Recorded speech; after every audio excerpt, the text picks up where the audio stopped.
Hello, today I will show you how to solve a JSON parser error in the animation, because last time I observed that there is a problem with this. So let's switch to the browser and I will continue that.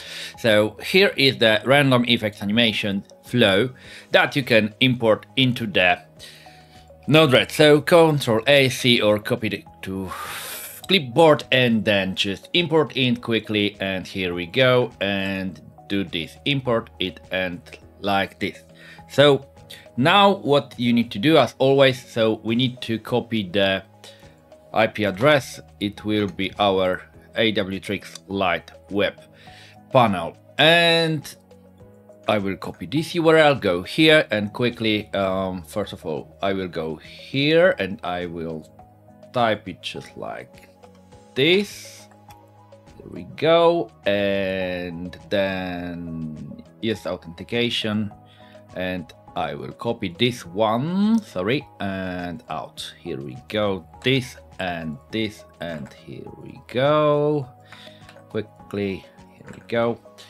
And what is important?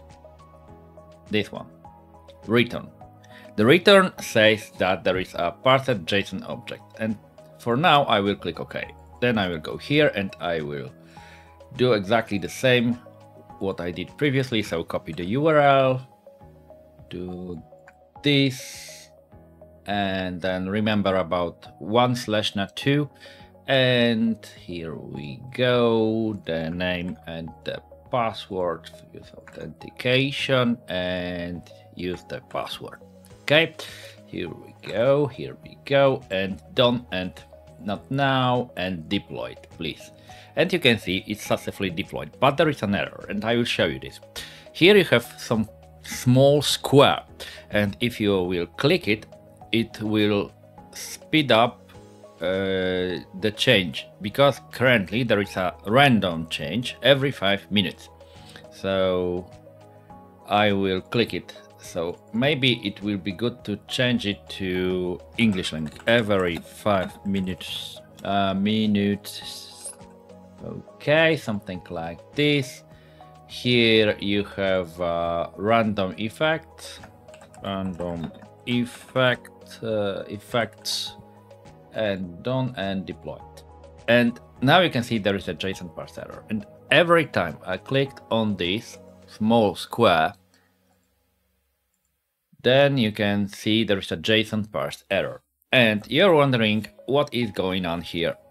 Well, if you will click only on this one, AWTrix Lansy custom application, there is a parsed JSON object, and if you want to know what is causing the problem, you can see in debug window AWTrix Lansy custom app. So not this one, because if I will click it here, so it displays a proper message payload.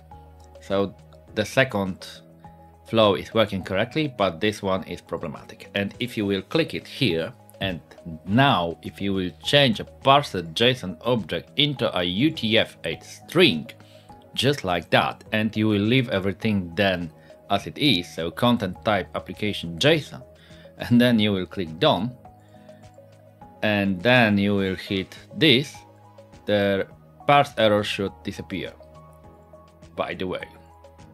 So here should be a UTF string done, and by the way, deployed first.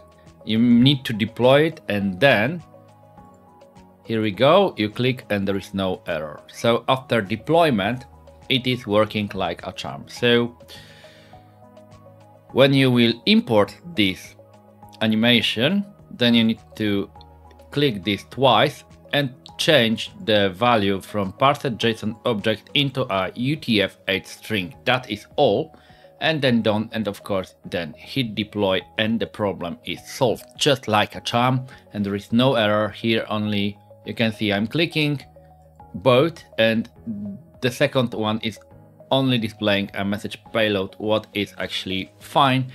And if you don't want to display any message payload, so if you will click this, you can untick this and you can put it to system console or node status if you want to. You can just do this, but I will leave it as it is. So just like that, because I want to see this in my debug. But you can just disable it by untick this, don't deploy, and then if you will do this, there will be no more log here in this debug window. Just like that. And this one is working like a charm. However, in this case, it is good to have the debug enabled, and now everything is working. And also those logs that you can see every time I click here, it goes to message payload, and that's it. This is the way how it is working. And also, if you want to know what is going on, so I will click it 1, 2, 3, 4, 5, and then I will go to settings and add-ons, and then Node-RED, and here we go. If I will go to log, I will scroll down, you can see every time I will try to open this in a new tab, just like that. And here we go. Okay, so I need to be logged in. Okay, never mind. Every time you click the small square, you see in log something like this: flow start, flow global, and you can see starting flow, repeat. So exactly this thing, right? And you can see it is repeated every time. Starting flows, started flows, and it's connecting. So the message is repeated every time, and it shows you what exactly is going on here. So thanks this, you know that it is working because everything is going into the log, and because I have a debug level, so you can see that debug exactly tells me what is going on. Without debug, I would have only those info in between the square brackets, right? So only info will be displayed. But because I enabled the debug level here in this configuration, I can exactly see what is going on, and exactly that the flow started and the random string. That's it. This is really nice, and the problem is actually solved, so there is nothing more to do, and we can enjoy our nice animation that I'm going to present in a moment, and you will see how it is displaying. You can see the animation is changing every 1 second because I set it, so everything is working as expected. I hope you enjoyed this video. Thank you very much. Have a nice day or night. Take care. Bye bye.